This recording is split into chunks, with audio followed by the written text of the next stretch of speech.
नारायण श्रीमन्नारायण नारायण नारायण श्रीमन्नारायण नारायण श्रीमन्नारायण नारायण नारायण श्रीमन्नारायण नारायण श्रीमन्नारायण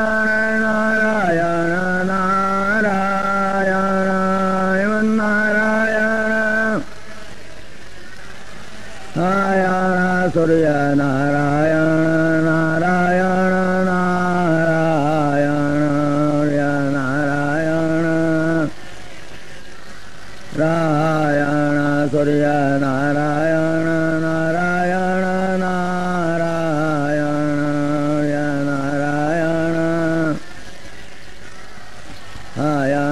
सूर्य नारायण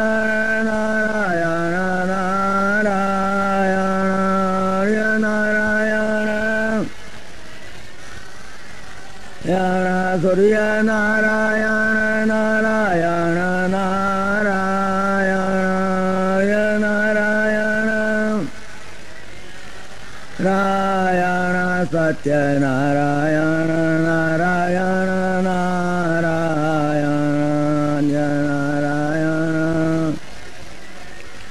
नारायण सत्य नारायण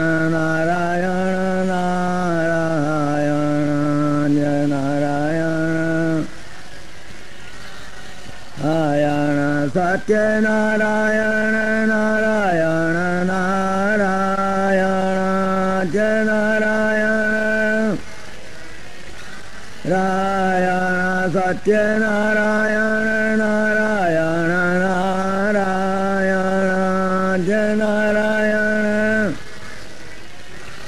नारायण स्वामी नारायण नारायण नारायण नारायण स्वामी नारायण नारायण नारायण नारायण नारायण स्वामी नारायण नारायण नारायण नारायण स्वामी नारायण नारायण नारायण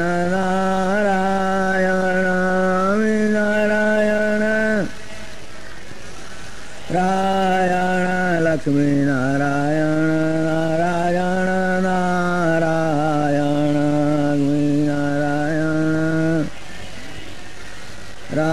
नारायण लक्ष्मी नारायण नारायण नारायण नारायण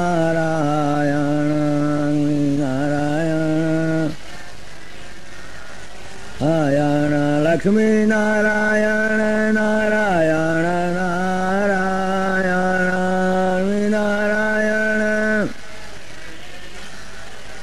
नारायण लक्ष्मी नारायण नारायण नारायण नारायण नारायण बद्री नारायण नारायण नारायण नारायण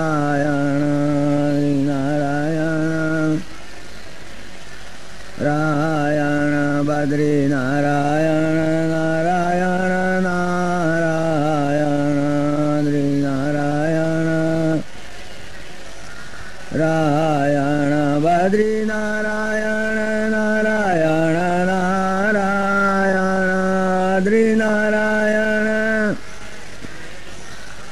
नारायण बद्री नारायण नारायण नारायण द्रि नारायण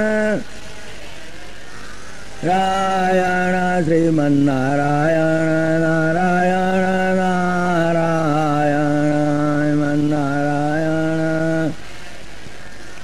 नारायण श्रीमन्नारायण नारायण नारायण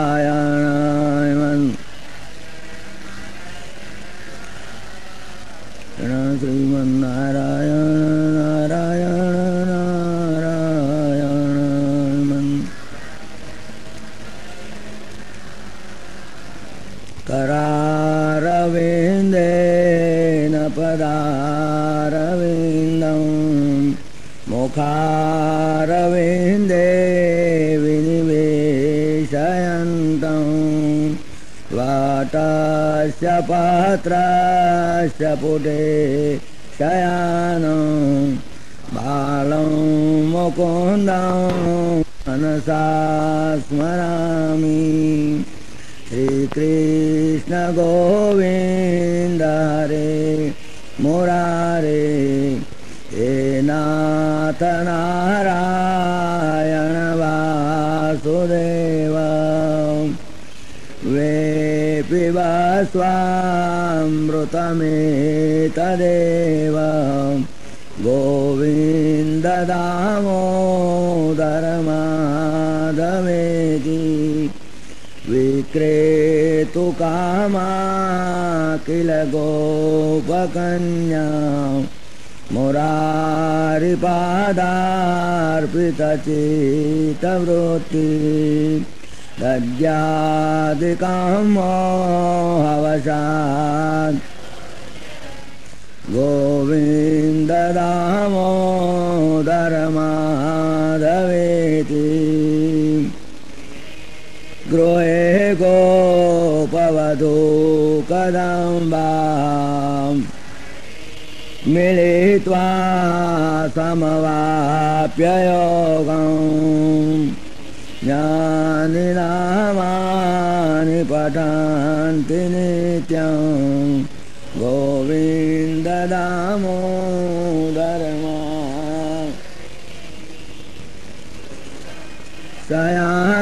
शयानानिलये निजेऽपि नामानि विष्णो प्रवदन्ति मर्त्यां स्थितां तान्मयतां व्रजन्ति गोविन्द दामोदर माधवेति जिह्वे सदैवं भज सुन्दर नामानि कृष्णस्य मनोहराणि सभक्तार्तिविना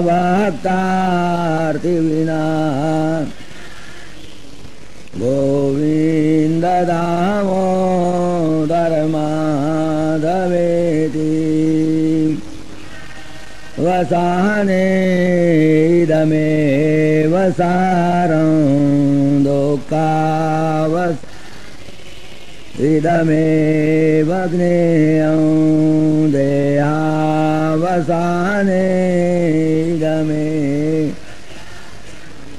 गोविन्द दामोदर माधवेति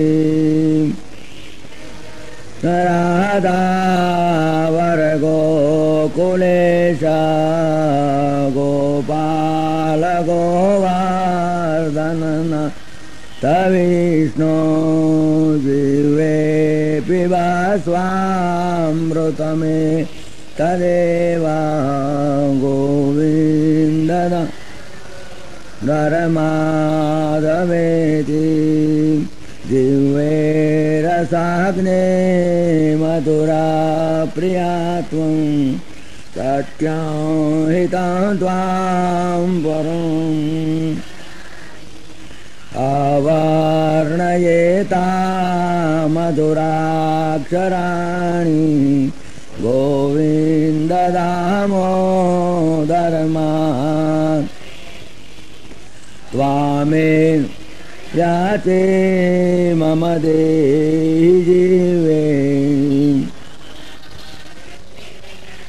ददरे कृतान्ते वक्तव्यमेव मधुरम्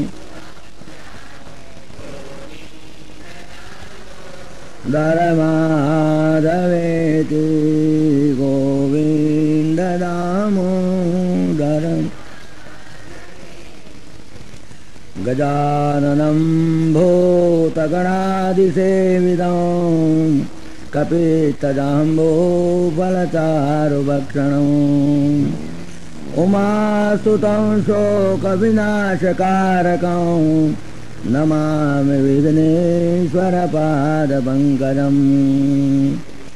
विघ्नेश्वराय वरदाय सुरप्रियाय लम्बोदराय सकलाय जगद्दिताय नागाननाय श्रुतियज्ञविभूषिताय गौरीसुताय गणनाथ नमो नमस्ते। नमोऽस्त्वनन्ताय सहस्रमूर्तये सहस्रपादाक्षिशिरोरुबाहवे सहस्रनाम्ने पुरुषाय शाश्वते सहस्रकोटियुगधारिणे नमः। सशङ्खचक्रं सकिरीटकुण्डलं सपीतवस्त्रं सरसीरुहेक्षणं सहारवक्षस्थलकौस्तुभश्रियं नमामि विष्णुं शिरसा चतुर्भुजं। नीलाम्बुजश्यामलकोमलाङ्गं सीतासमारोपितवामभागं पाणौ महासायकचारुचापं नमामि रामं रघुवंशनाथं। लोकाभिरामं रणरङ्गधीरं राजीवनेत्रं रघुवंशनाथं कारुण्यरूपं करुणाकरं तं श्रीरामचन्द्रं शरणं प्रपद्ये। गेयं सदा परिभवग्नमभीष्टदोहं तीर्थास्पदं शिवविरञ्चिनुतं शरण्यं भृत्यार्तिहं प्रणतपालभवाब्धिपोतं वन्दे महापुरुषते चरणारविन्दं। त्यक्त्वा सुदुष्टजसुरेप्सितराज्यलक्ष्मीं धर्मिष्ठयार्यवचसा यदगादरण्यं मायामृगं दयितयेप्सितमन्वधावन् वन्दे महापुरुषते चरणारविन्दं। वंशीधरं सुन्दरमन्दहासं वरहावतं संबलबालयुक्तं वृन्दावनस्थं नवनीरदाभं नमामि कृष्णं यदुवंशनाथं। वंशी विभूषितकरान्नवनीरदाभात् पीताम्बरादरुणबिम्बफलाधरुष्टात् पूर्णेन्दुसुन्दरमुखादरविन्दनेत्रात् कृष्णात् परं किमपि तत्त्वमहं न जाने। प्रह्लाद नारद पराशर पुण्डरीक व्यासाम्बरीश शुकशौनक भीष्मदाल्व्यान् रुक्माङ्गदार्जुन वसिष्ठ विभीषणादीन् पुण्यानिमान् परमभागवतान् स्मरामि। नमोऽस्तु ते व्यास विशालबुद्धे फुल्लारविन्दायतपत्रनेत्र येन त्वया भारततैलपूर्णं प्रज्वालितो ज्ञानमय प्रदीपम्।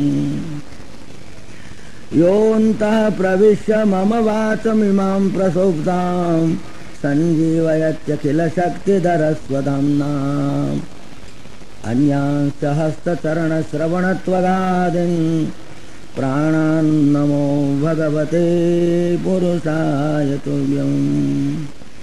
प्राणान्नमो भगवते पुरुषाय तुभ्यम्।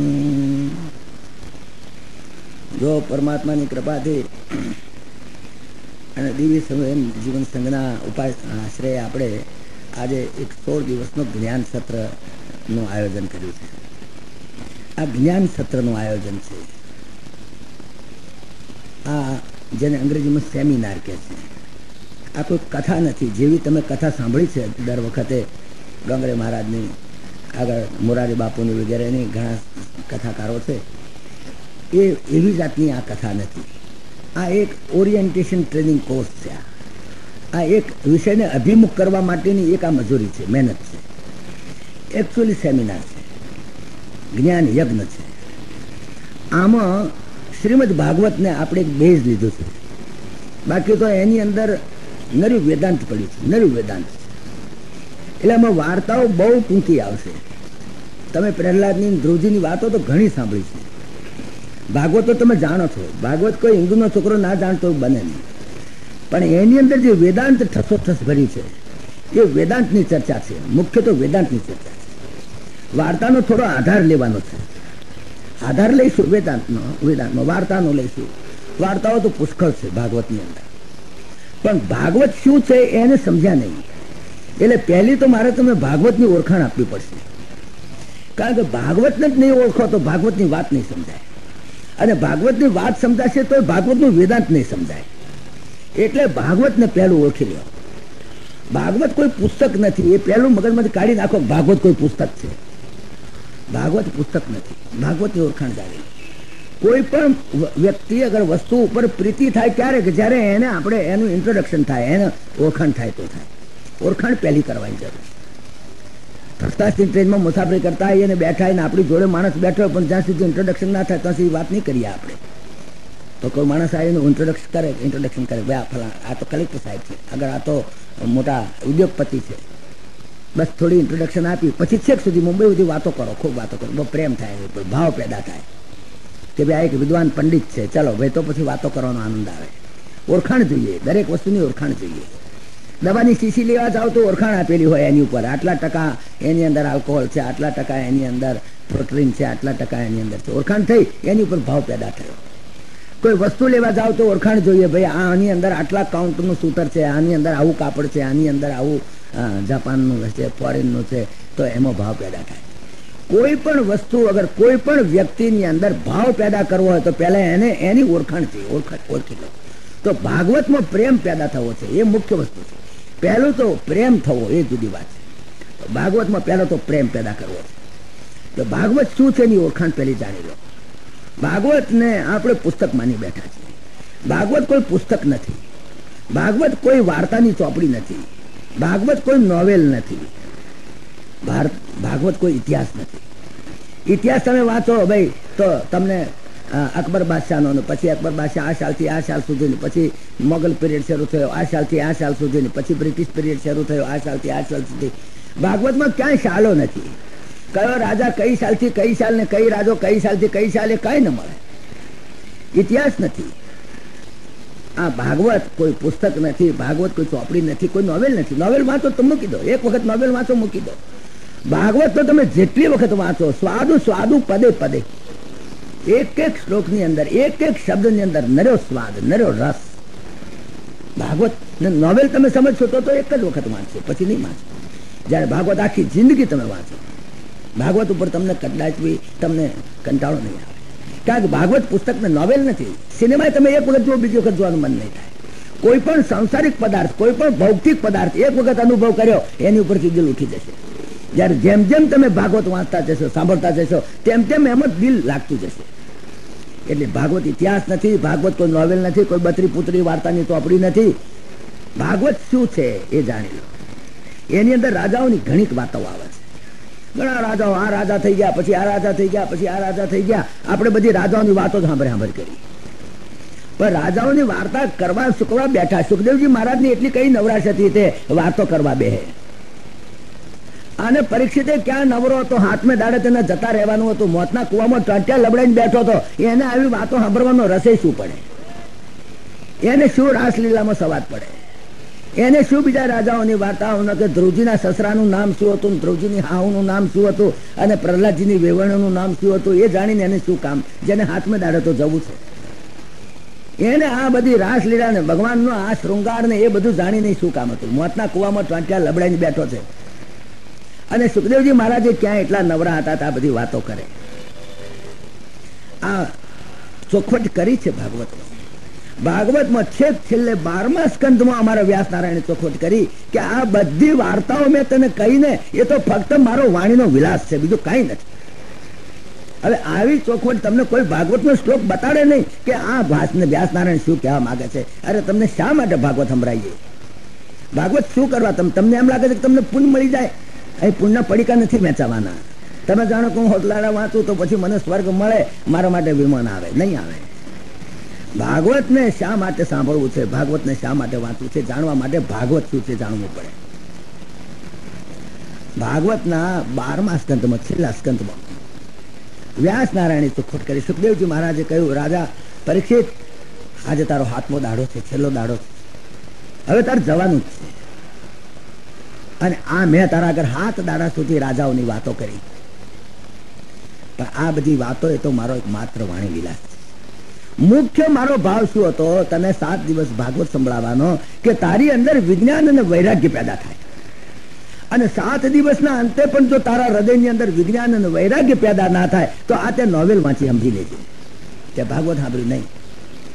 7 દિવસ મેં જે મજૂરી કરી છે એ તારી અંદર વિજ્ઞાન અને વૈરાગ્ય પેદા થાય. વિજ્ઞાન એટલે અનુભૂતિ પૂર્વકનું બ્રહ્મ જ્ઞાન, અને વૈરાગ્ય પેદા થાય તો ભાગવતની મજૂરી છે. એ સ્પષ્ટ શ્લોક વ્યાસ નારાયણે ભાગવતની અંદર લખ્યો 12મા સ્કંદમાં.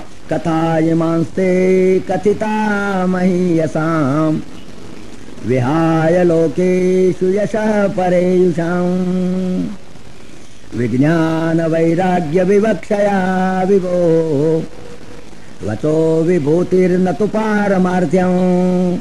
વચો વિભૂતિર, આ તો માત્ર મારો વાણીનો વિલાસ, નતો પારમાર્થ્યમ. આ પારમાર્થિક નથી, માત્ર મારા વાણીનો વિલાસ. પણ મેં શા માટે રાજાઓની કથા કહી? સુખદેવજી કે છે, પરીક્ષિત તું રાજા સામે બેઠો હતો ને એટલે મેં રાજાઓની વાતો કહી. તો કોઈક વેપારી બેઠા હોય તો સરબજારની વાતો કરે, એમાં તને વિજ્ઞાન અને વૈરાગ્ય પકડાઈ જાય. કદાચ કોઈ સરકારી નોકર બેઠો હોત ને ગ્રેજ્યુએટિંગ પેન્શનની વાતો કરે, એમાં તને વિજ્ઞાન અને વૈરાગ્ય પકડાઈ જાય. મુખ્ય ધ્યેય, મુખ્ય સાધન ભલે ભાગવત લીધું ગમે તે, પણ એની મુખ્ય મજૂરી વિજ્ઞાન અને વૈરાગ્ય પેદા કરવાની છે. તમે 16 દિવસની કથા સાંભળ્યા પછી તો તમારામાં વિજ્ઞાન અને વૈરાગ્ય પેદા ના થાય તો સમજવું કે તમે જે સાંભળ્યું ભાગવત નહીં, બીજું કંઈ સાંભળી ના.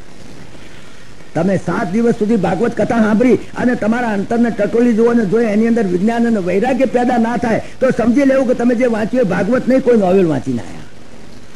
તમે અગ્નિમાં હાથ ગાળો જો તમે દાજો ને સમજી લેવું તમે જેમાં હાથ ગાળ્યો અગ્નિ નહીં હોય, બીજું કંઈ કહેશે.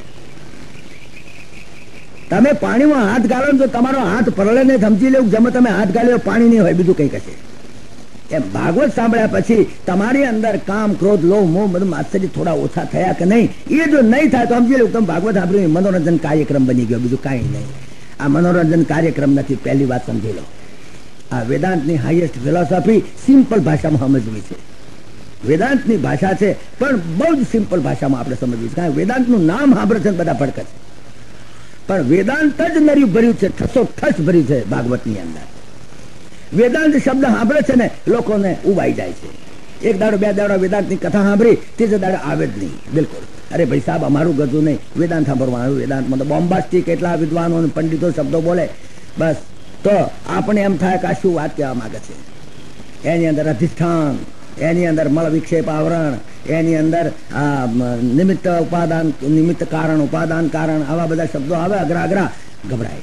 અરે આ તો અમે ક્યાં સાંભળે કે છે કે નહીં, વિજ્ઞાન અને વૈરાગ્ય પેદા કરવાની જ મજૂરી છે. કથા યમાંસ્તે કથિતા મહીયસામ, જે મેં રાજાઓની વાતો તારા આગળ કરી કે જે લોકો વિહાય લોકેશુ યશ પરેયુષામ, જે લોકોએ જગતના અનુભવો લઈને ગયા છે, જગત કેવું છે, સંસાર કેવો છે, એના અનુભવો, એ બધા અનુભવોની વાતો મેં તારા આગળ કરી છે. એ બધી વિજ્ઞાન વૈરાગ્ય વિવક્ષયા, વિજ્ઞાન અને વૈરાગ્ય પેદા કરવા માટે, બાકી બીજું કોઈ કારણ નથી. વચો વિભૂતિ નતુ પારમાર્થ્યમ. આ વચો વિભૂતિ છે, મારી વાણી વિલાસ છે, પારમાર્થિક નથી. આ શ્લોક તમને પહેલે દાડે કહીએ તો તમે કહેશો તારે કશું સાંભળવાનું નથી. અરે પ્રેમ જ સાંભળવાનું છે. વિજ્ઞાન અને વૈરાગ્ય પેદા થાય, તમારી અંદર કામ, ક્રોધ, લોભ, મોહ, મદ માત્સર્ય ઓછા થાય, તમારા રાગ દ્વેષ ઓછા થાય. સમજી લેવું કે તમે કંઈ સાંભળ્યું. પૂરા નહીં જાય તો કોઈ વાંધો નથી, રસ્તે ચડ્યા છો, રસ્તે ચડવું જ બસ છે, પછી વાંધો નહીં આવે. અહીંથી મુંબઈના રસ્તે ચડી જાઓ. મુંબઈ અહીંથી 346 કિલોમીટર છે. હા, પેલા એના એ માઇલસ્ટોન્સ મૂક્યા છે.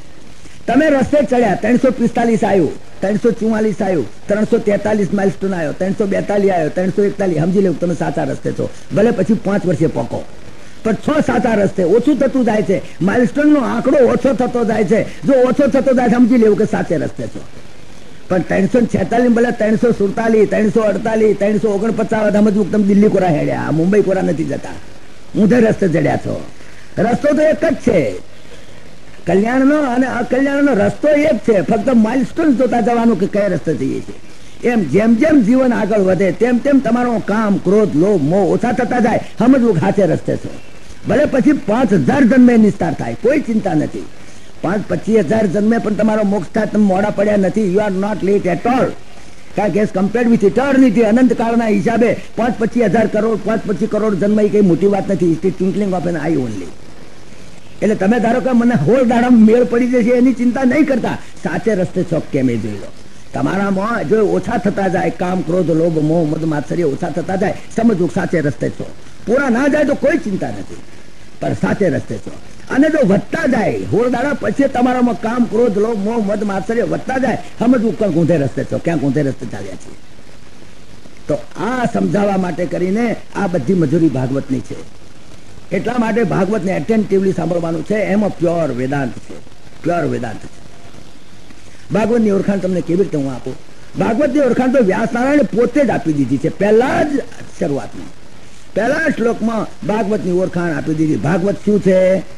ભાગવત ચોપડી છે એવું નથી લખ્યું, ભાગવત ઇતિહાસ છે, નોવેલ છે એવું નથી લખ્યું. ભાગવત શું છે એની ઓળખાણ મારા વ્યાસનારાયણે સ્વમુખે આપી છે. કારણ કોઈ માણસનું ગતું નથી ભાગવતની ઓળખાણ કરાવી શકે. એ તો વ્યાસનારાયણ જ કરાવી શકે કે જો આ ભાગવત તમારા આગળ મૂકું છું. ભાગવતની ઓળખાણ આપતા પહેલા શરૂઆતમાં જ શ્લોકમાં અમારા વ્યાસનારાયણ એક શ્લોક બહુ સુંદર લખ્યો, એની વાત લખી. નિગમ કલ્પતરો રગલિતમ ફલમ, નિગમ કલ્પતરો રગલિતમ ફલમ, સુખમુખાદ અમૃત દ્રવ સંયુતમ, પિબત ભાગવતમ રસમાલયમ, મોહરો રસિકા ભુવિ ભાવુકા. પહેલા શ્લોકની અંદર ભાગવતની ઓળખાણ આપી. ભાગવત સૂચિત છે નિગમ કલ્પ તરુર ગલિતમ ફલમ, વેદો પુરાણો ઉપનિષદો રૂપી મહાન વૃક્ષ. વેદો છે તો વૃક્ષ છે, મોટો આંબો. આંબો ના કહેવાય એને. નિગમ કલ્પ તરુર ગલિતમ, કલ્પતરુ છે. વેદો ઉપનિષદો રૂપી જે કલ્પ વૃક્ષ, ઓર્ડિનરી બાવળીઓ નહીં, ઓર્ડિનરી આંબલી કે આંબો નહીં, પણ કલ્પ વૃક્ષ જેની નીચે બેસો તો માગો એ વસ્તુ તમને મળે, તમારી તમામ કામનાઓ સંપૂર્ણ રીતે તૃપ્ત થાય એવું જે વૃક્ષ કયું? વેદો અને ઉપનિષદો. વેદો ઉપનિષદો રૂપી જે મહાન કલ્પ વૃક્ષ, એની ઉપર પાકીને હાક થઈ ગયેલું ફળ, એનું નામ ભાગવત. આ ભાગવત ફળ છે. અને એ ફળ વેદો ઉપનિષદો રૂપી એ કલ્પ વૃક્ષની અંદર લાગેલું છે. ઉપર ને ઉપર હાક થઈ ગયેલું ફળ. કોઈ બીજા કારણોથી, બીજા કોઈ કૃત્રિમ ઉપાયોથી પાકવેલું ફળ નથી, પણ એની મેળે ઉપર ઉપર પાકી ગયેલું ફળ વેદો ઉપનિષદો, એનું આ ફળ. વેદો જે છે તો મૂળ છે આપણા, મુખ્ય તો વેદો છે. જરા થોડી વેદોની અને ઉપનિષદોની અને ભાગવતની ઓળખાણ આપી દો, કારણ કે પહેલો દિવસ છે, તમે પહેલું એને સમજી લો તો મેળ પડે. વેદો પણ પુસ્તક નથી. વેદો લખવા ભગવાન કોઈ દાડો નવરા નહોતા બેઠા હોય ને વેદો લખે. વેદો ભગવાનના લખેલા નથી, કોઈના લખેલા નથી. વેદો અપૌરુષે છે. વેદો પુસ્તકો નથી. વેદો એટલે જ્ઞાન. વેદો એટલે પ્યોર નોલેજ. નોલેજ, જ્ઞાન, બિલકુલ awareness, total awareness, total consciousness, that is જ્ઞાન. જ્ઞાન એટલે MA, MCom, LLB, BA, BCom નહીં. જ્ઞાન એને કહેવાય જ નહીં. જ્ઞાન ટોટલ અવેરનેસ, ટોટલ કોન્શિયસ, એ જે ટોટલ એનર્જી, ટોટલ એ જે જ્ઞાન, એ જ્ઞાન હજારો વર્ષ સુધી તપસ્યા કર્યા પછી ઋષિ મુનિઓના હૃદયની અંદર ઉતર્યું. કેવી રીતે ઉતર્યું એ જોવાનું છે. પરમાત્મા પોતે જ્ઞાન સ્વરૂપ છે. પોતા પરમાત્મા જ્ઞાન. પરમાત્મા એટલે જ્ઞાન. આ પ્રજ્ઞાનમ બ્રહ્મ, આ વેદોનું મહાવાક્ય પ્રજ્ઞાનમ બ્રહ્મ. એ જે જ્ઞાન, પરમાત્માનું જ્ઞાન, હજારો વર્ષ સુધી તપસ્યા કરી, ઝાડ ઉપર ટાંટ્યા લબડાઈને ઊંધે મસ્તકે લટકી, દાઢીઓની વડવઈઓ થઈ ગઈ, એટલી ભયંકર તપસ્યા કરી અને એમના અંતઃકરણ બિલકુલ શુદ્ધ થઈ ગયા. એની અંદર કોઈ કામ, ક્રોધ, લોભ, મોહ, મદ, માત્સર્ય કાંઈ નહીં, રાગ દ્વેષ કાંઈ નહીં, બિલકુલ સ્ફટિક જેવા જ્યારે હૃદય થઈ ગયા, ત્યારે એની અંદર એક જ્ઞાનનું અવતરણ થયું.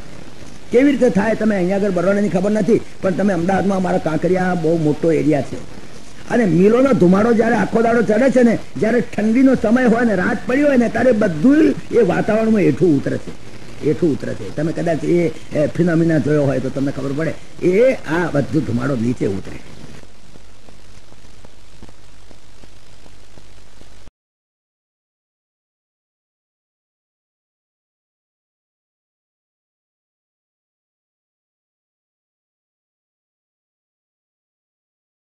રાત પડી હોય ને ત્યારે બધું એ વાતાવરણમાં હેઠું ઉતરે છે. હેઠું ઉતરે છે. તમે કદાચ એ ફિનોમિના જોયો હોય તો તમને ખબર પડે. એ આ બધું ધુમાડો નીચે ઉતરે. નીચે ઉતરવાની એક પ્રક્રિયા છે, ફિનોમિના છે. એવી રીતે જેનું અંતઃકરણ અત્યંત શુદ્ધ થઈ ગયું હોય એની અંદર જ્ઞાનનું અવતરણ થાય, અને એ જે જ્ઞાનનું અવતરણ થયું એ જ વેદ, એ જ જ્ઞાન. વેદ મીન્સ જ્ઞાન. વેદ એટલે જ્ઞાન જ. વેદ એટલે જ્ઞાનનું પુસ્તક નહીં, વેદ એટલે જ્ઞાન. એ જ્ઞાન ઋષિ મુનિઓના અંતઃકરણની અંદર, એવા મનુષ્યો, મહાન મનુષ્યોની અંદર એ અવતરણ થયું. એ અવતરણ થયેલું જ્ઞાન એ લોકોએ એમની સ્મૃતિમાં રાખ્યું. વેદમાં એને વેદોનું જ્ઞાનને સ્મૃતિમાં રાખ્યું. એમાંથી સ્મૃતિઓ બની, એમણે યાદ રાખ્યું, એમાંથી સ્મૃતિઓ બની. એ એમણે સંભળાયું બીજા ત્રીજાને, જેને સાંભળ્યું એ શ્રુતિઓ બની. પછી એ જ્ઞાન જ. અને જ્ઞાન જે શ્રુતિઓ બની એ શ્રુતિઓમાંથી આ વેદોના પહેલા તો પત્ર ઉપર, જયારે કાગળિયા નહોતા ત્યારે પત્ર ઉપર લખીને એ પ્રમાણે કરી, એમ કરતે કરતે આ લખાણમાં આવ્યું. બાકી તો વેદ કઈ અમુક જ વેદ એવું નહીં. વેદ તો અગાધ છે, અગાધ છે. હજુ વેદ તો ચાલુ જ છે, જ્ઞાન તો ચાલુ જ છે. જ્ઞાન કોદાળ સુકાય નહીં, જ્ઞાનનો કોદાળ અંત નહીં. આ જે જ્ઞાન, એ જે વેદો, પછી વ્યાસ નારાયણે વેદોનો વિસ્તાર કર્યો, વ્યાસ કર્યો, એમણે વિસ્તાર કર્યો, એટલે આપણે એમને વ્યાસ નામ આપ્યું. વ્યાસ એ પોસ્ટનું નામ છે. આમ તો ખરેખર તો જે વેદોનો વિસ્તાર કરે બધા વ્યાસ કહેવાય, બેસે વ્યાસપીઠ કહેવાય. તો એ વ્યાસ નારાયણે વેદોનો વિસ્તાર કર્યા, એના ખંડ કર્યા, 4 ભાગ પાડ્યા, અને 4ના પાછા ઉપવેદો વગેરે બધું કર્યું.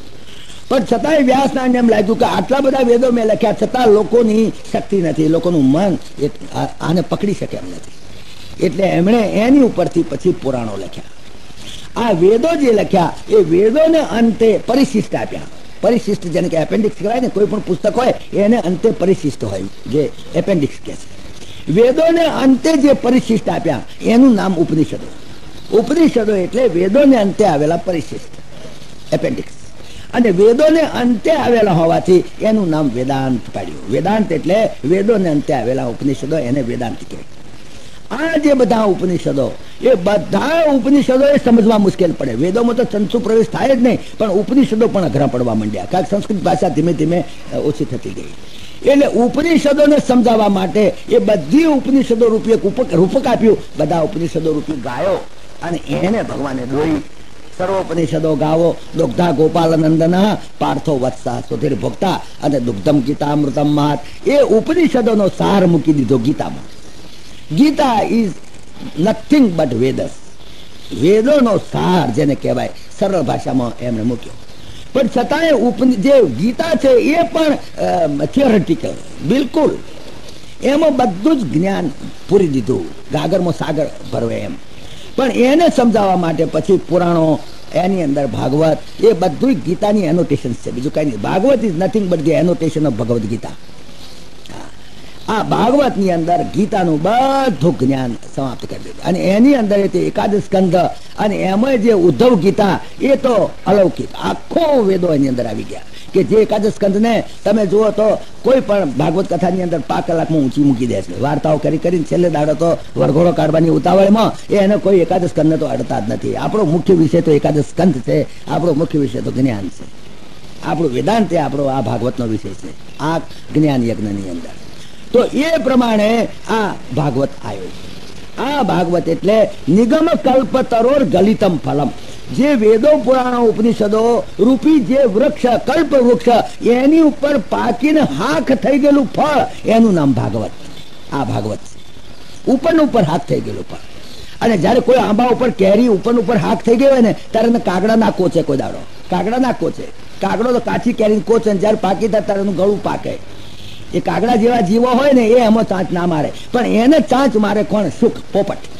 પોપટ હંમેશા ગલિત થઈ ગયેલું, નિગમ કલ્પ તરોર ગલિતમ ફલમ, એ ઉપર હાક થઈ ગયેલું જે ફળ, એ ફળને મારા સુખદેવજી મહારાજે ચાંચ મારી. શુક એટલે પોપટ. શુકનો અર્થ તો તમે જાણો છો, શુક એટલે પોપટ. એ અમારા સુખદેવજી મહારાજે ચાંચ મારી. નિગમ કલ્પ તરોર ગલિતમ ફલમ સુકમુખાદ અમૃત દ્રવ સંયુતમ. અને એ સુખદેવજીએ ચાંચ મારી, એમાંથી અમૃતના બધા, ભાગવતના બધા શ્લોકો એની અંદરથી નીકળ્યા. એ બધું અમૃત જ છે. આ એક શ્લોક અમૃત છે. અને એ ફળ કેવું છે? એ ફળમાં છોડ્યું નથી, ગોટલો નથી, બિયા નથી, સોતરા નથી, કઈ નથી, બિલકુલ નર્યું, આખું ને આખું રસ, આખું ને આખો રસ જ છે. કોઈ ફળ એવું નહીં હોય કે જેની અંદર ગોટલો ના હોય, છોડિયા ના હોય, બિયા ના હોય. કોઈમાં ગોટલો હશે, કોઈમાં છોડિયા હશે, કોઈમાં બિયા હશે, કોઈમાં રેસા હશે, કંઈક હશે. જ્યારે આ ભાગવત એવું એવું એવું આ ફળ છે કે જેની અંદર નથી ગોટલો, નથી છોડિયું, નથી રેસા, નથી બિયા, કાંઈ ન મળે, છોતરું વાતરું કાંઈ નહીં, આખો ને આખો રસ, આખો ને આખો રસ પી જ જાઓ. બીજી વાત, પીબત ભાગવતમ રસમાલયમ. રસમાલયમ નરો રસ જ છે. એમાં એક શ્લોક એવો નથી જેને પડ્યો મેલાય, એક શબ્દ એવો નથી જેને પડ્યો મેલાય. કારણ કોઈ છોતરું જ ના મળે, કોઈ બીયું જ ના મળે, કોઈ ગોટલી જ ના મળે, ગોટલો ના મળે, કાંઈ ના મળે, આખો નાખો રસ. નિગમ કલ્પતરો ગલિતમ ફલમ અને શુકમુખાદ અમૃતદ્રવ સંયુતમ.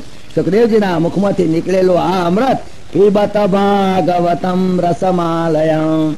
એ ભાઈઓ તમે પીવો, રસ પીવાય, હો રસ ખવાય નહીં.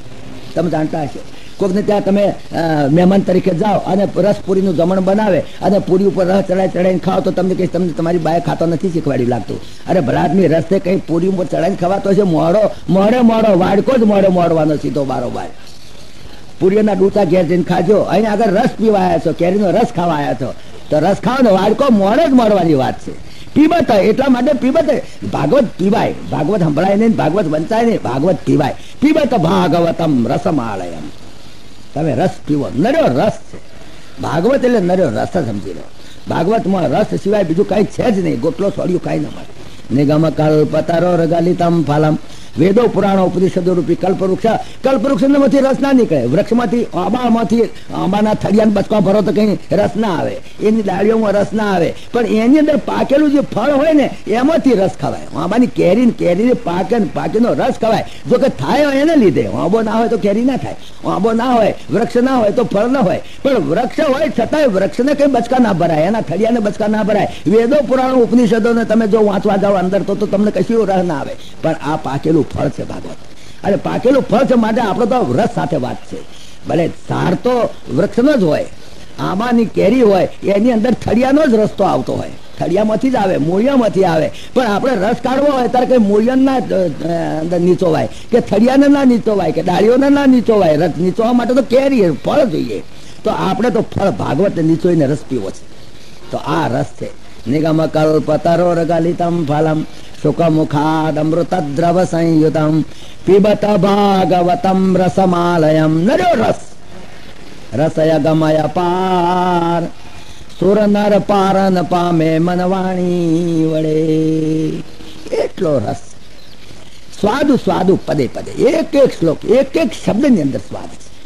એક એક શબ્દ, એક એક શ્લોક ની અંદર નર્યું વેદાંત ઠસો ઠસ પડેલું. એ તો આપણે 16 દિવસની અંદર જોઈશું વેદાંત કેટલે સુધી વાત કરી છે. રસ નિગા ગમય પાર. સુર નર પારન પામે મનવાણી વડે. કોઈ પામી શકે નહીં એવો ને. સુખદેવજી જેવા મહારાજ પણ રસ પીધો એને. રસ પ્રેમી જન હોય તે પામે. બીજા નહીં મળે, એમ તો વડોદરામાં ઘણા છે, પણ એમાં એના પ્રેમી હશે એ લોકોને મળવાનું, બીજા બધા રહેશે. રસ પ્રેમી જન હોય તે પામે, જેમ જળ આવે નીચે ઠામે. જે પ્રેમી લોકો છે એ લોકોએ રસ પીધો છે, આ ભાગવતનો રસ પીધો છે. કોને કોને રસ પીધો ભાગવતમાં બધી વાત આવશે. આપણે વાતો કરવાની છે 16 દિવસ, આજે તો ઇન્ટ્રોડક્શન છે. રસ પ્રેમે પ્રહલાદે પીધો આવશે વાત. કેવી રીતે એને રસ પીધો, પ્રહલાદની વાત આવશે. તમે સાંભળી છે એ રીતે નહીં, પણ જુદી રીતે આવશે. રસ પ્રેમે પ્રહલાદે પીધો, રસ પૈને ધ્રુવ અવિચળ કીધો, અને રસ વ્રજ વનિતાઓએ વેચી લીધો. રસય ગમય પાર. સુર નર પારન પામે મનવાણી વડે. વ્રજ વનિતાઓએ કેવી રીતે વેચી લીધો એ તો રાસ પંચાધ્યાય આવ્યો ત્યારે તમે જોજો. રાસ પંચાધ્યાયની કથા એ કરવી મુશ્કેલ ને સાંભળવી મુશ્કેલ. સુખદેવજી મહારાજે હિંમત કરીને કરી છે કથા. અને એ રાસ પંચાધ્યાયની કથા એટલે ભક્તિ અને જ્ઞાનની ક્લાઇમેક્સ આવે છે. રસ પ્રેમે પ્રહલાદે પીધો, રસ પીને ધ્રુવ અવિચળ કીધો, રસ વ્રજ વનિતાઓએ વેચી લીધો. રસય ગમય પાર. સુર નર પારન પામે મનવાણી વડે. રસ પીને મીરા મસ્ત બની. આ રસ કઈ અહીં પીધો કળિયુગમાં. રસ પીને મીરા મસ્ત બની, રસ પીધો ગૌતમની નારી, અને રસ કર્મ સંજોગે કુબજા પામી. રસય ગમય પાર. એનું ભાગ્ય ઉદય થયું. તમે જુઓ કુબજા જેવા પામી ગયા, આપણે રહી ગયા. પણ રસ કર્મ સંજોગે કુબજા પામી રસ અગમય પાર, સુર નર પારન પામે મનવાણી વડે. આ રસ કેવો છે? આ રસ 7 દિવસની અંદર જે મોક્ષ કરી શકે જીવાત. રસ અજર અમર કરે એવો છે, રસ માનવીઓ નો મેવો છે. આ માનવીઓ નો મેવો છે, આ ઢોરાનો મેવો નથી. રસ અજર અમર કરે એવો છે, રસ માનવીઓ નો મેવો છે. રસ સૌને પીવા જેવો છે, રસ અગમય પાર, સુર નર પારન પામે મનવાણી વડે. કોણ પીવે રસને? રસ પીવા જેવો છે, માનવીઓને પીવા જેવો છે. ઘોડા ગધાડા પહેવાય ના દઈએ, મારી કાઢી મેલીએ. એ અવતારમાં આવીએ તો આપણે નહીં પેસી શકીએ. રસ પીજો પીવાને ટાણે. ખરો સમય છે અત્યારે પીવાનો. અત્યારે તમને પાથરીને બેહાડ્યા છે, પીવો શાંતિથી. પછી તો ઊભા નહીં રહેવા દે. અમે આવશો તો ડફું માની કાઢી મેળશે. જતા રહો અહીંથી. રસ પીજો પીવાને ટાણે, પછી નહીં મળે ખર્ચે નાણે. પછી પૈસા કરતા નહીં મળે, યાદ રાખજો. રસ ચડ્યું છે અવળે ચાળે, રસ અગમય પાર. એવા અવળે ચાળે ચડ્યા છે. 7 થી 9 આવવાનું કે ના આવે, 9 થી 12 જાય, 3 થી 6 જાય, પણ 7 થી 9 નહીં આવે. આઈ હકે નહીં, બચારા દુઃખી છે, દુઃખી છે. રસ પીજો પીવાને ટાણે, પછી નહીં મળે ખર્ચે નાણે. રસ દુરીજન હોય તે શું જાણે, રસ અગમય પાર, સુર નર પારન પામે મનવાણી વડે. આવો સુંદર પરમ ભાગવત, અને એને આપણે સાંભળવું છે. ભાગવત શબ્દ તમે જરા જાણી લો થોડો. ભાગવત ચોપડીનું નામ છે. આ ચોપડીનું નામ કેમ ભાગવત નામ પાડ્યું? ભાગવતનો ખરો અર્થ થાય છે પરમાત્માનો પરમ ભક્ત. જે પરમાત્માનો પરમ ભક્ત હોય એને ભાગવત કહેવાય. આ બધા ભાગવતો કહેવાય. પ્રહલાદ, નારદ, પરાશર, પુંડરીક, વ્યાસાંબરીશ, શુકશૌનક, ભીષ્મ, દાલ્યાન, રૂકમાંગદાર્જન, વશિષ્ઠ, વિભીષણાદિન પુણ્યાનિમાન પરમ ભાગવતાન, એ બધા પરમ ભાગવત કહેવાય. પ્રહલાદ ભાગવત કહેવાય, અર્જુન ભાગવત કહેવાય, વિભીષણ ભાગવત કહેવાય. એ જે પરમ ભક્તો, પરમાત્માના પરમ ભક્તો, એનું નામ ભાગવત. અને એવા ભાગવતોની વાર્તાઓ આની અંદર છે, માટે આ ચોપડીનું નામ પણ ભાગવત પડ્યું. આ ચોપડીનું નામ ભાગવત. ભાગવતની અંદર મુખ્ય વસ્તુઓ છે 3: ભક્તનો, ભક્તિનો અને ભગવાનનો મહિમા વધારે, એનું નામ ભાગવત. ભાગવતની અંદર ભક્તનો, ભક્તિનો, ભગવાનનો ત્રણેયનો મહિમા પ્રચુર પ્રમાણમાં પડેલો હોય. બીજી કોઈ વાર્તાઓ નથી. આની અંદર ભક્તનો, ભક્તિનો, ભગવાનનો મહિમા વધારનારી વાર્તાઓ છે, માટે એ ચોપડીનું નામ ભાગવત આપણે પાડ્યું છે. આપણે બાકી ભાગવત એટલે તો પરમાત્માનો પરમ ભક્ત. અને એ ભાગવતને આપણે સાંભળવા. જેમાં આદિ મધ્ય અવસાના, રામાયણમાં ગોસ્વામી એક જગ્યાએ લખ્યું, જેમાં આદિ મધ્ય અવસાના પ્રભુ પ્રતિપાદ્ય રામ ભગવાના. જેની અંદર સાક્ષાત નારાયણનું પ્રતિપાદન કર્યું છે, જેની અંદર અનેક પરમાત્માના સ્વરૂપોનો, અનેક પરમાત્માના સાકાર અવતરણોનું વર્ણન કર્યું છે, જેમાં ભક્તિનો, ભગવાનનો, ભક્તનો મહિમા વધાર્યો છે, બસ એનું નામ ભાગવત. આ ભાગવત એ પરમહંસોની સંહિતા છે. પરમહંસોની સંહિતા છે, આવો ઓર્ડિનરી નથી. પરમહંસો જે થઈ ગયા છે એની વાતો. હંસ, હંસ, કાગડાની વાર્તાઓ નહીં આવે આમાં. કાગડા તો અહીં આવે જ નહીં. પહેલી વાત તો કાગડો પહેરે જ નહીં. આ પેન્ડોલમાં ના પહેરે. જે પરમહંસો છે એની સંહિતા છે. પરમહંસ સ્થિતિવાળા જીવો જેની ઉદ્વગતિ થવાની ઈચ્છા છે, એ પરમહંસોની સંહિતા છે. આ હંસોનો ચારો છે, આ કાગડાઓનો ચારો નથી. કાગડા આનંદ ન ચરી શકે. પરમહંસો મોતીને ચણી શકે, કાગડો મોતી નહીં ચણે. જે હંસ છે આમાં નર્યા મોતી છે. ભાગવતમાં નર્યા મોતી જ છે. નરી વાર્તાઓ નર્યા મોતી જ છે. નરી વેદાંત છે એની અંદર. પરમહંસોની સંહિતા છે. આ કાગડાનો ચારો નથી. કાગડાને તમે ચારો આપો, મોતીનો તે કેવી રીતે ચણે? કાગ મોતીને શું કરે? કાગડો મોતીને શું કરે?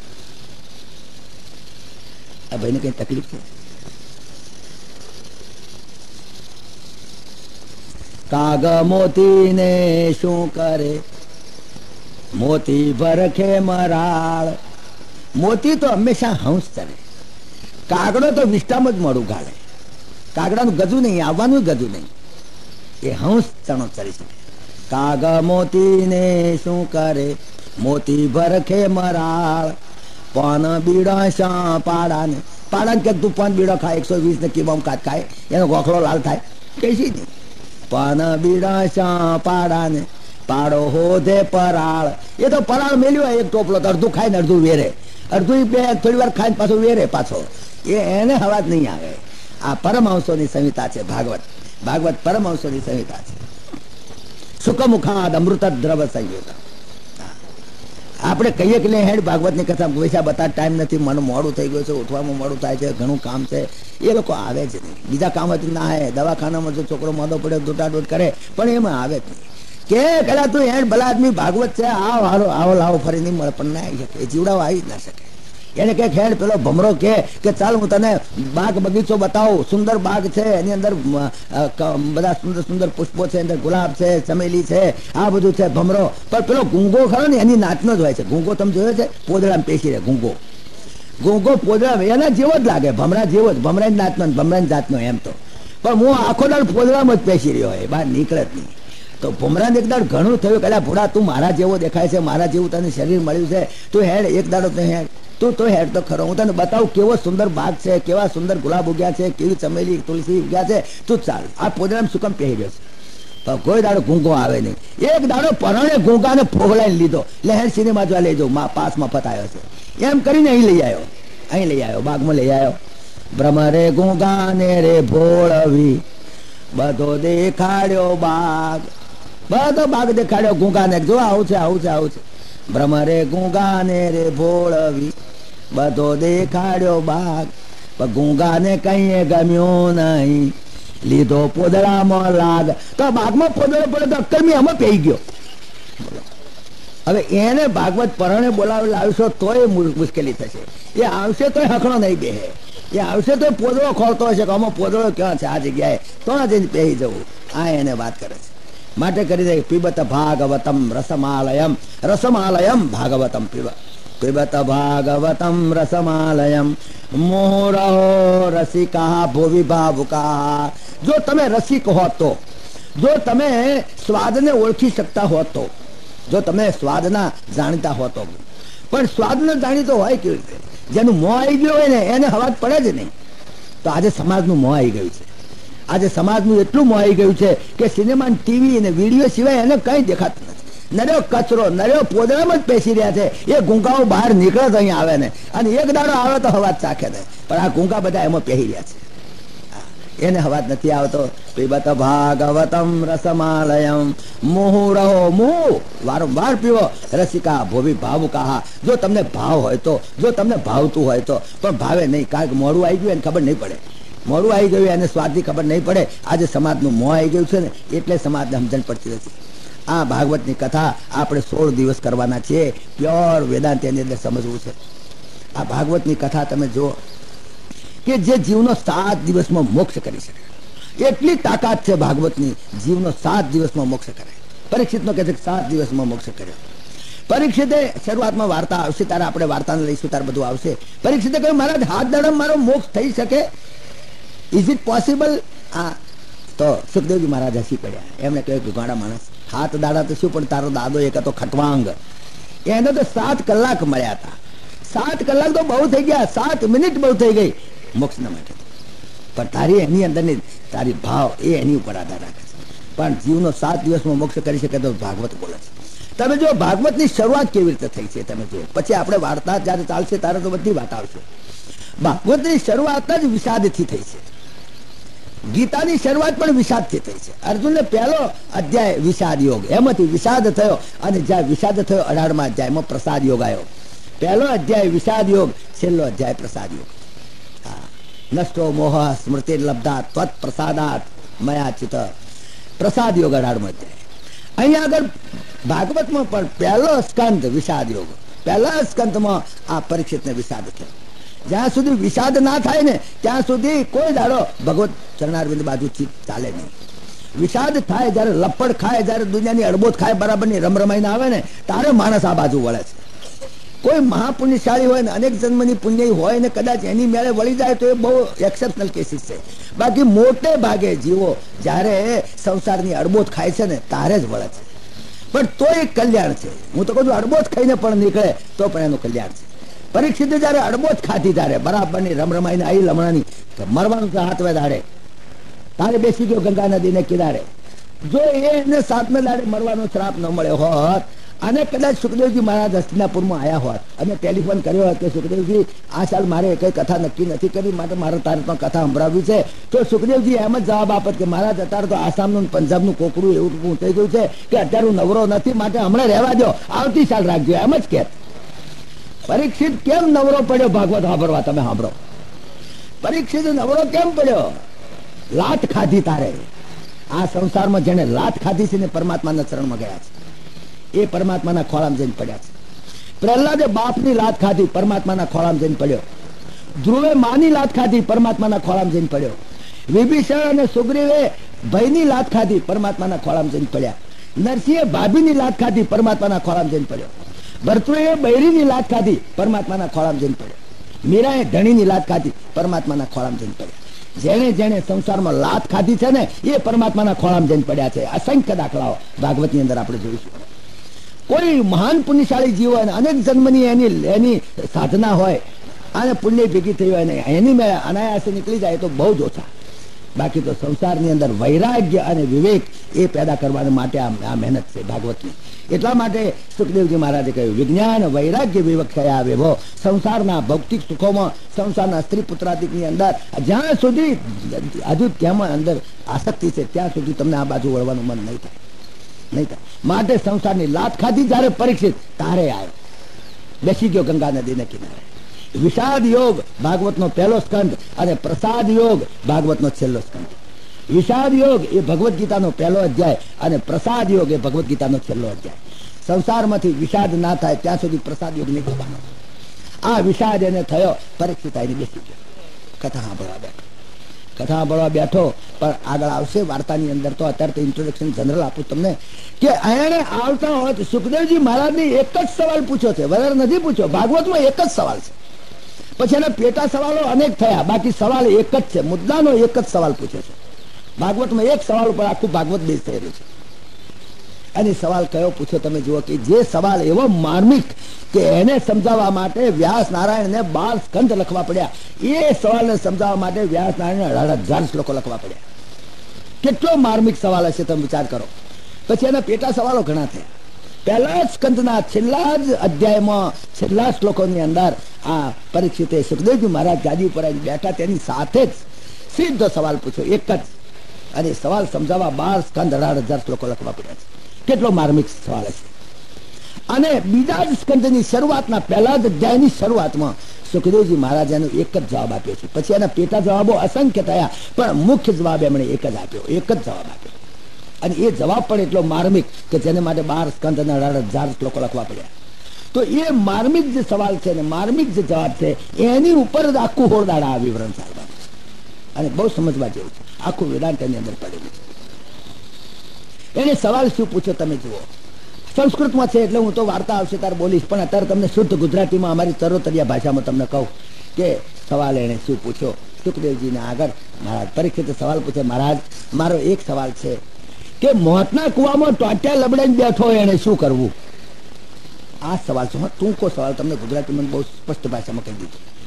મોતના કુવામાં ટોટિયા લબડાઈને બેઠો એને શું કરવું? આ સવાલ ઉપર આપણે હોલદાડા બાદ ચાલવા. આ સવાલ આપણે જ લાગુ થતો નથી, હું ધારું છું. કારણ કે આપણે ક્યાં મોતના કુવામાં ટોટિયા લબડાઈને બેઠા છીએ. પણ તમે એક ધ્યાન રાખો કે પરીક્ષિતને તો 7 દિવસની ગેરંટી આપી હતી. એ તો 7 દાડા તો તું જીવતો રહેવાનો જ છું, એ ગેરંટી હતી. જયારે મને તમને કોઈ 7 કલાકની ગેરંટી કોઈ હાલવા તૈયાર નથી. કોઈ LIC વાળાને બોલાવો કે 7 કલાકની ગેરંટી બેટા હાલત તું, તો નહીં હાલે. તો આ સવાલ પરીક્ષિતનો નથી, આ સવાલ તમારો મારો આખી દુનિયાનો સવાલ છે. રેગનનો પણ આ સવાલ છે, રાજીવ ગાંધીનો આ સવાલ છે, દુનિયાના એક એક માણસનો આ સવાલ છે કે મોતના કુવામાં ટોંટિયા લબડાઈને બેઠો એને શું કરવું? તમે એક એક હું બધા મોતના કુવામાં ટોંટિયા લબડાઈને જ બેઠા છીએ. કઈ વખતે ગોથું મારે કહેવાય નહીં, ક્યારે ઊંધા થઈ જાય ખબર પડે નહીં. એરોપ્લેન તૂટ્યું કે ગયા, એક ભડાકો થયો કે ગયા, 1 સેકન્ડની વાત છે. તો પરીક્ષિતને તો 7 દિવસની ગેરંટી આપી હતી, પણ તમને મને કોઈ 7 કલાકની ગેરંટી આપવા તૈયાર નહીં, 7 મિનિટની ગેરંટી આપવા તૈયાર નથી, 7 શ્વાસની ગેરંટી આપવા તૈયાર નથી. માટે ભાગવત છે પ્રતિશ્વાસમ સવિશ્વાસમ રામમ ભજ દિને દિને. પ્રતિશ્વાસમ સવિશ્વાસમ રામમ ભજ દિને દિને ન વિશ્વાસમ પુનઃ શ્વાસમ આગમિષ્યતિ વાનવા. કઈ ગેરંટી નથી કે શ્વાસ મૂક્યા પછી ઉપડશે કે કેમ, અગર ઉપડ્યા પછી બેસશે કે કેમ, એની કોઈ ગેરંટી નથી. માટે મુખ્ય સવાલ ભાગવતની અંદર એને પૂછો, મહારાજ મોતના કુવામાં ટંટેલ લબડાઈ બેઠો છું, તમે અહીંથી ઘેર જશો કેમ એ નક્કી નથી, હું અહીંથી ઘેર જવું કેમ એ નક્કી નથી. આ ભાગવત કથા પૂરી તો શું થાય, હમણાં 10 વાગે હવા દસે ખબર આવે છે તો ગયા, ક્યાં ગયા, અમદાવાદ ગયા, ત્યાં ઉપર ગયા, થઈ પછી આટલી જ એક સેકન્ડ માટે ભાગવતને સાંભળી લો, જતા પહેલા સાંભળી લો, ગયા પછી નહીં સાંભળવાનું મળે. પછી છોકરા ભાગવત બેહાડશે પાછળથી, નહીં બેહાડે એમ નહીં, પણ તે તમારે વાહડામાં પેશીને સાંભળવું પડશે.